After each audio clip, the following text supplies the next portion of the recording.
And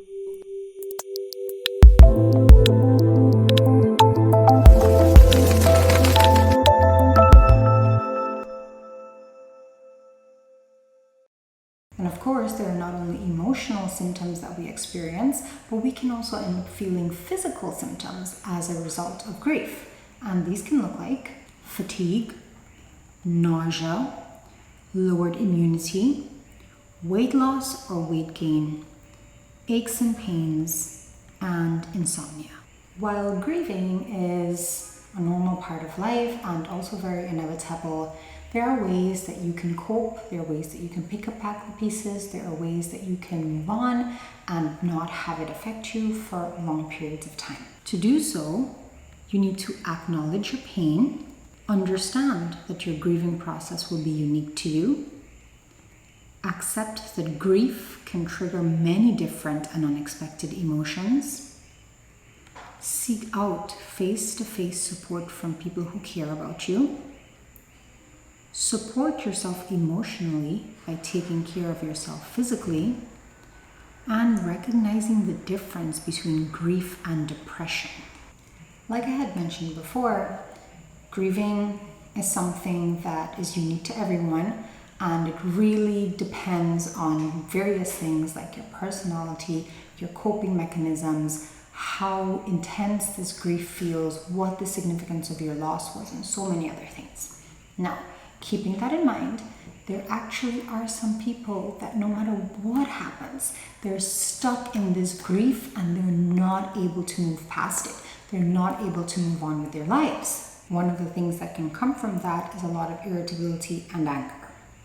You can find this happening weeks or months after the loss, and you're thinking to yourself, why am I even feeling like this? You're having, snapping at people, you're angry, you're irritated all the time, and this can come about because you have not dealt with the emotions, you have not grieved properly, and you're basically either stifling your emotions or pushing them back, and you're doing this, for example, by drowning yourself in work or keeping busy so that thoughts don't come up, or doing so many activities that you don't have time to think, feel, and process what has happened. Now, this isn't good because eventually it is going to bubble up, because not because you're ignoring it means that it is going to go away. Not because you've tucked it aside means that it's going to stay there. You are experiencing this loss now, and instead of dealing with it and allowing yourself to feel and experience everything that you should, you're pushing it down, you're ignoring it, and you're moving forward, but this is following you. This will always be there until you've dealt with it. And most times, persons don't deal with it until they've had an explosion or there is some sort of reaction that is a bit extreme. Then, of course, there's sometimes that persistent obsession where, time has passed, but you're constantly bringing up the person. Everything is reminding you of them. You find yourself trying to do things that makes you feel like that person is there. You may do things like dialing a number, hoping that someone will pick up. Or every time this person's name is mentioned, you have an emotional breakdown because you're emotionally rewinding all the time, and you're always going back thinking, you know what? I want this person to be there, this person needs to come back, and not accepting everything that has happened. And then you may experience apathy, right? Which is like your mind's way of kind of shutting down.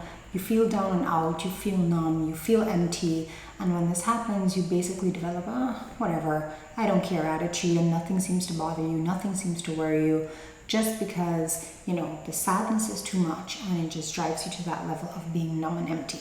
And then, of course, there can be other things that can give us an idea that we actually have unresolved grief.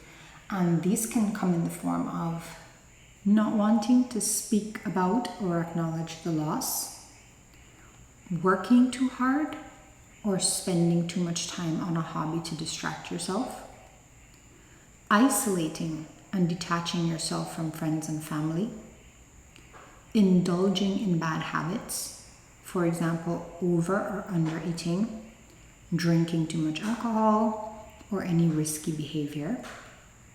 You're sleeping more than usual, overreacting to relatively small events, and you avoid getting close to people or starting new relationships for fear of being hurt. Now, if you don't do anything to resolve the pain from your loss, then it is just going to go with you for as long as you are also going. And that pain and hurt will always be there. It doesn't just automatically disappear or go like that. And when that happens, you might even find yourself, for the loss of things that you may think are less significant, your reaction is more than what is warranted. And you'll think to yourself, why am I feeling like that in the first place? I didn't think that I would have this reaction to a situation, but that is also an idea that you do have some unresolved grief.